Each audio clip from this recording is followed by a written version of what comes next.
Bienvenido a una reflexión sobre el tiempo nublado que estamos viviendo por cortesía de Donald Trump. En alguna intervención anterior le sugería que no perdiera detalle de lo que sucede hoy en el mundo, porque desde el punto de vista histórico, solo desde el punto de vista histórico, es un privilegio presenciar, estar vivo, consciente, con la mente analítica, atenta, para conocer y pensar y reflexionar sobre este episodio, este minuto de la historia que va a estudiarse por décadas, si no por siglos. En las conversaciones que usted habrá tenido, se habla mucho sobre la economía. Quizá, creo yo, demasiado. Ese semidios que se ha construido en las últimas, digamos, un par de siglos o desde hace un siglo. Pero creo yo que es demasiado, porque hay un capítulo mucho más grande o tan importante que hay que observar cuando hablamos de Donald Trump. Algunas personas con las que se conversa, y usted lo habrá escuchado, dicen, pero ¿cómo tantos millones de personas en Estados Unidos eligieron a Donald Trump? ¿Qué les pasó? Bueno, la pregunta del siglo XX, de la segunda mitad del siglo XX, ¿qué les pasó a los alemanes cuando eligieron a Adolfo Hitler? Quiero leerle unos 4 renglones sobre una de las causas que creo yo vale la pena considerar. Porque el votante, al fin y al cabo, tiene que, antes de ir a las urnas, haber escuchado al candidato con su mente, haber pensado lo que el candidato dice, haberlo observado, haber leído algo de cómo es esa persona. Por ejemplo, todos vimos cómo se le condenó por unos cuantos crímenes, que por supuesto él niega. Todo eso lo vieron los votantes, los millones de votantes que lo eligieron.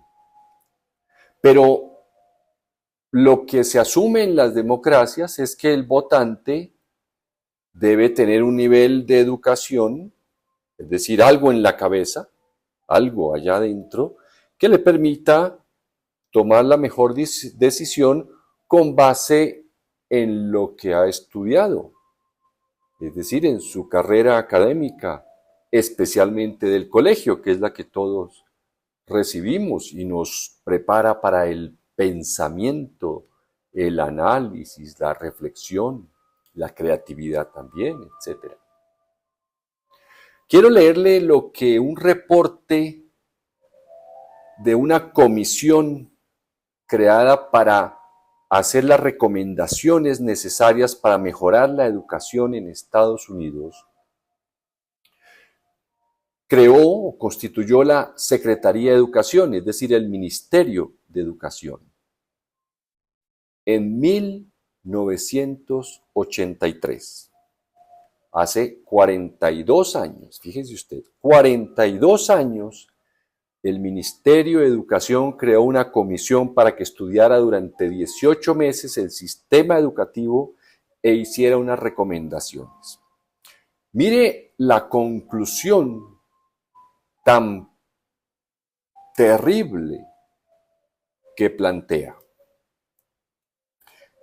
Si una potencia extranjera hubiera intentado imponer a los Estados Unidos la educación mediocre que hoy tenemos, lo habríamos interpretado como un acto de guerra. Esto es tener una educación mediocre. Esto es lo que hemos permitido que suceda. Hemos en efecto cometido un acto no planeado de desarme educacional unilateral. Como en esos años se hablaba del desarme de misiles nucleares y de bombas nucleares con la Unión Soviética, la Comisión de Educación hace ese paralelo. Si alguien les hubiera impuesto ese sistema de educación mediocre hace 42 años, lo habrían considerado un acto de guerra.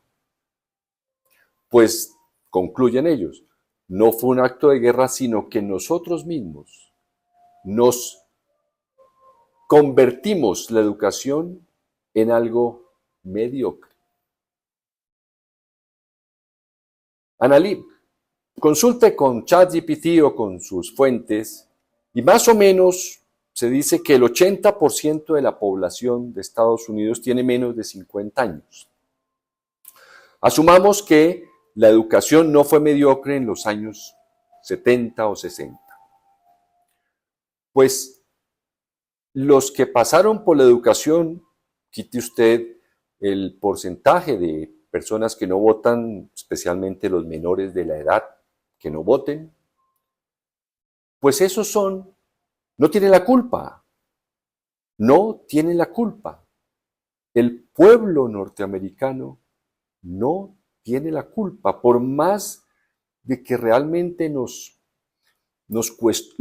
queramos cuestionar, el mundo los cuestiona. ¿Por qué eligieron a Donald Trump, un hombre como lo estamos conociendo, sin llevar 3 meses en la presidencia? No tienen la culpa.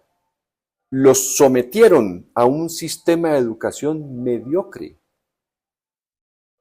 Como dice el informe, hubiera sido un acto de guerra si nos imponen un sistema de educación como el que tenemos. Y fíjese lo contradictorio, lo paradójico. Posiblemente el país que tiene las universidades más prestigiosas del mundo. Pero no es suficiente tener 10, 15, 20 universidades, 40,000, 50,000 estudiantes en cada una de ellas para compensar un sistema de educación mediocre masivo.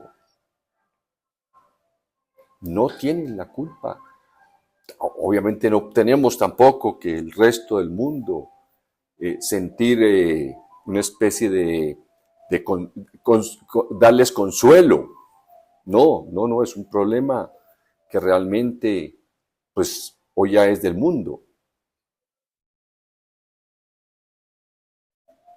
El asunto, creo yo, concreto, es que Donald Trump va a transformar la moral pública. No la va a destruir, porque la moral siempre existe, siempre hay unos valores morales que permiten identificar lo bueno de lo malo, lo correcto de lo incorrecto. Pero él va a crear una nueva moral en la que lo correcto es mentir, la que lo correcto es engañar. Si ya el político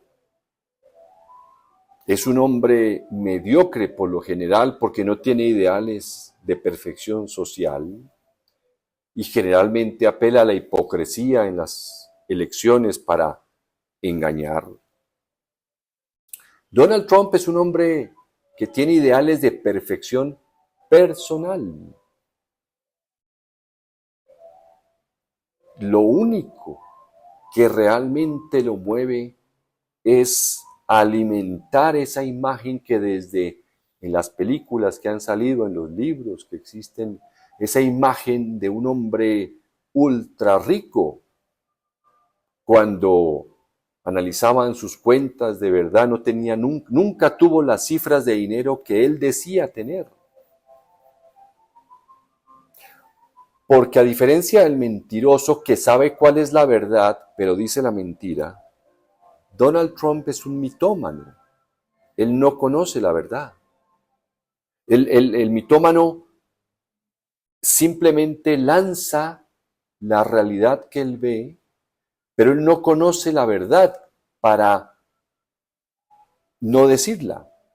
No, él simplemente pronuncia, fíjese usted, cuando dijo que era un dictador, Zelensky luego dijo, yo dije, luego en una rueda de prensa también dice, y yo dije eso, riéndose él mismo, como diciendo, no, es que ustedes no, yo no pude haber dicho eso. Claro, desconoce la verdad, no sé si comparte conmigo esta reflexión o este punto. Él no conoce la verdad. Y en el mundo va a estar una persona durante 4 años que no conoce la verdad. Esos son los riesgos del hipercapitalismo.